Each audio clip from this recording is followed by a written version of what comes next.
What's going on, y'all? It's your girl, Janet Jackson, and you are now tuned into the B-Shine.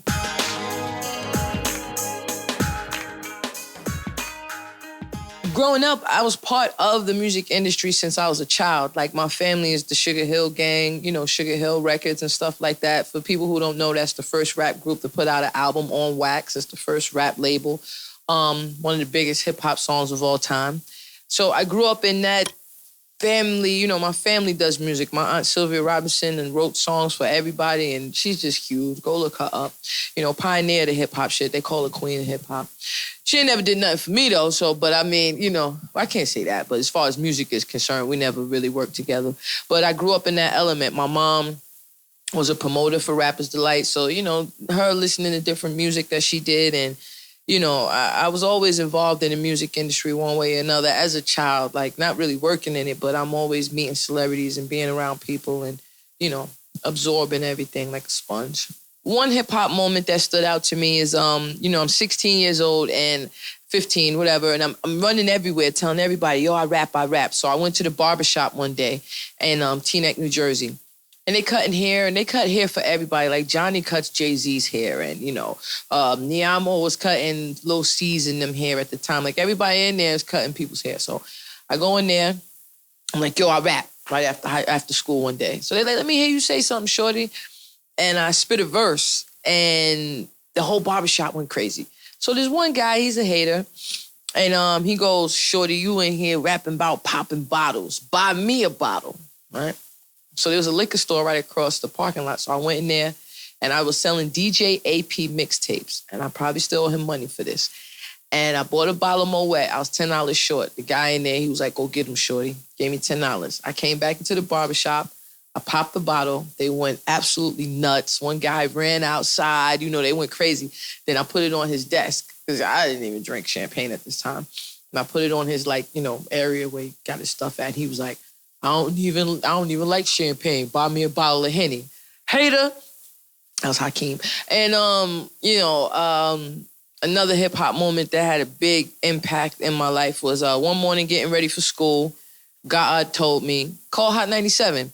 Now, I never called to try to get on the radio on this particular show. I never, you know, I called. They picked up on the third ring, and the rest was history. So I went from a kid in high school who only people in my neighborhood knew and whoever my manager, Bobby, was shopping my tape to at the time, to me going to be like, you know, the biggest thing in New York City at the time. And then we had bidding wars and, you know, I signed to Def Jam. And, but, you know, that's a big moment in hip hop. Yeah, I mean, I was doing stuff every day because I ran up that car service. So every day after school, the car service is outside. I'm going to Def Jam, and I'm in everybody's office, even if I had nothing to do at the time. Yeah, it was immediate. You know, I signed. Kevin Lowe signed me. And then, you know, I was working with Redman, Method Man. At first, it was just all shell-shocked because these are people that, like, I was just watching, you know, a month ago because it took a month for, you know, them to do the paperwork, which is, they did it expeditiously, right? But, it was just so weird. Like, the first time I met Jay-Z, DJ Enough introduced me. He was like, yo, this is Lady Luck. You know, she just signed at Def Jam. And I was like, oh, my God, I just wanted to meet you. And then when I walked away, I was like, did I say that? Oh, I hope I didn't say that. You know what I mean? But it was weird, like, you know, just meeting everybody. Like, I just got a record deal with Def Jam. And because I rapped on the radio and I won a full week straight, they were supposed to give me Foxy Brown's China album, China Doll. So they're like, yeah, we're going to sign you. We're going to give you a record deal. I'm walking out of the office and I'm like, do y'all have my Foxy Brown CD that, you know, I won? And they was like, you just got a record deal and you worry about, that's how much of a fan I was of Foxy. So, you know, it was a great experience because I got to meet everybody, you know, get respect from people who I look up to. And, you know, so it was pretty dope, super dope. I don't know if this is a remix or their version. It was Symphony 2000. That's what they called it. Yeah, I wrote my verse in the car on the way to the studio. I had a verse already, and I was riding with my homeboy Tommy. I haven't seen him since. I don't know. We just bad kids. But I wrote my verse, and Tommy, I guess he wasn't feeling it or thought I could do better. So I wrote my verse on my way to the studio, and they loved the verse, and, you know, that was super dope. I mean, recording with them and going out to LA, do the video with them. I had a ball. Red and Meth is super cool. EPMD is super cool. I just took the meth more. Like meth is just so, he's a loving guy, Paul is not no soft nigga, but, he shows super love. So shout out to meth. They wanted Red and Meth on that record. Somebody was sticking up for me up at Def Jam. They was like, all right, well, if you take Red and Meth, you got to take Luck as well.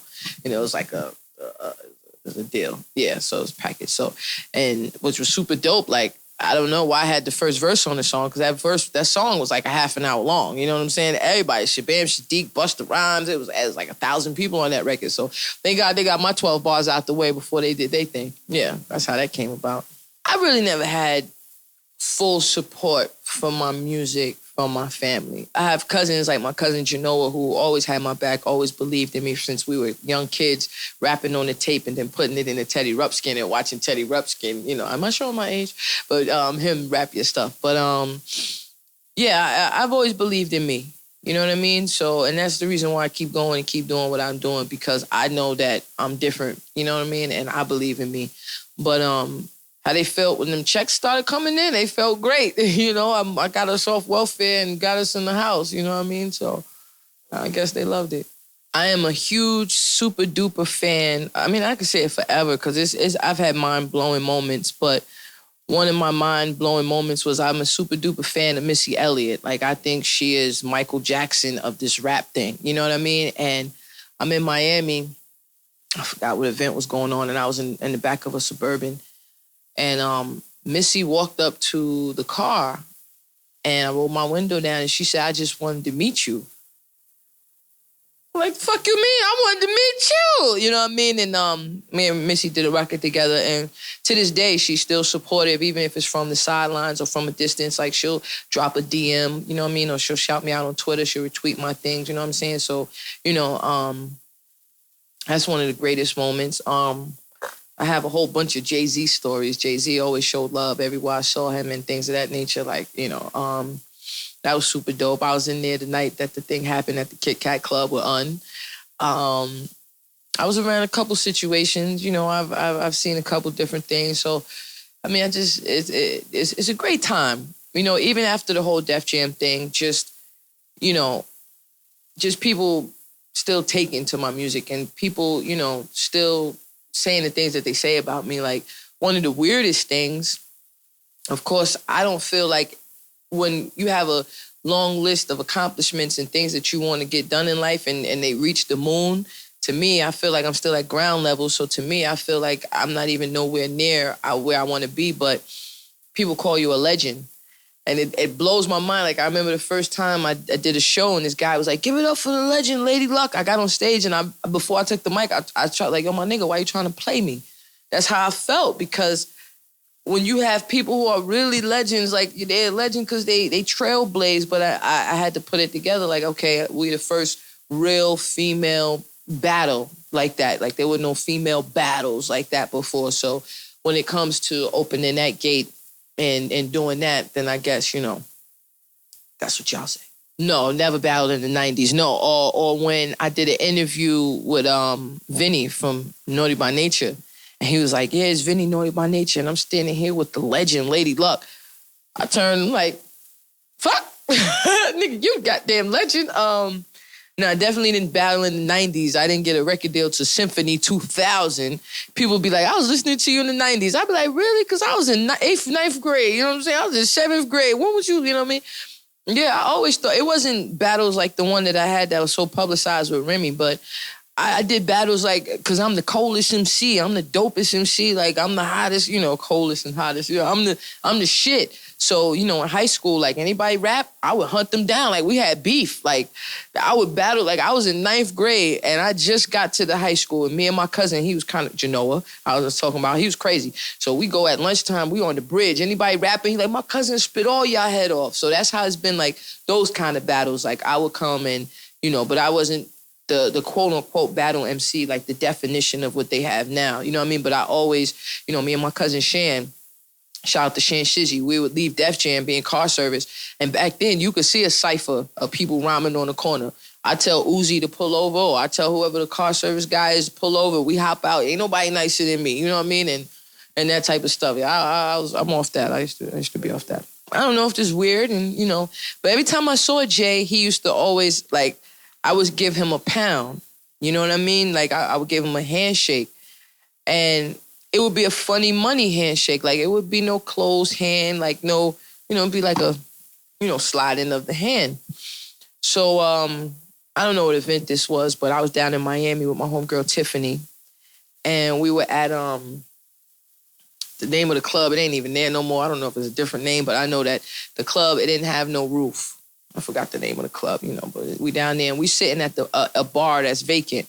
When like soon as you walk in, so Allen Iverson is there, Fat Joe's there, Busta Rhymes is there, everybody was there, and me and Tiffany is sitting on this particular bar.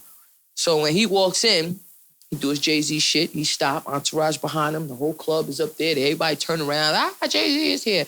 So he turns and sees me and Tiffany. So he comes over. Tiffany gives him a hug.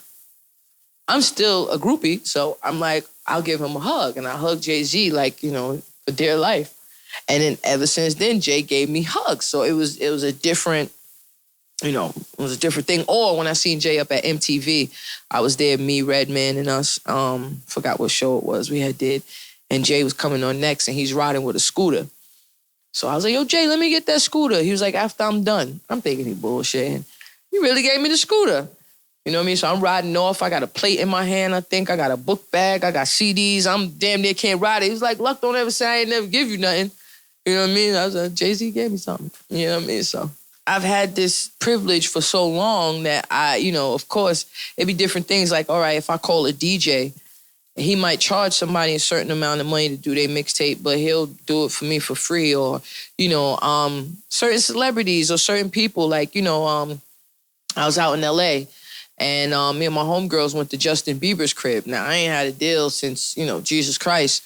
So when we there, and Bieber's little crew know who I am, Lil Zay, and the rest of the fellas there, and then, I'm like, wow, not that it's shocking to me, but I don't walk around with this big old head, like, I'm the shit, I am the shit, but, I don't, I be in my own zone. I'm very weird, so, just certain things, like just certain parties or, rubbing elbows with people. I mean, I don't know. I'm just so used to this shit. I don't want to say what my man said, love, but that ultimately is it. The legacy that I want to leave behind is really good music. See, I aspire to do more than just rap music. I actually do more than rap music. I write, and I'm getting into the field of writing songs of every genre. So I just want to leave a legacy of incredible music. I want to write for some of the biggest artists in the world, not just, just rap shit on the corner and battle rap. Like, I want to write a Celine Dion record. I want to write for you too. Like, and I have records that are dope, that are good for people who's out now. And the more I work at it and the better I get, that's why, I feel like I can reach that plateau, I love you all, even if I don't like you. I love you.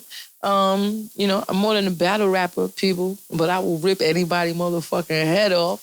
Get that right. And follow me at I Am Lady Luck, Instagram, Twitter, Mahente, Black Planet. You know what I'm saying? Ow, your girl, we in the building.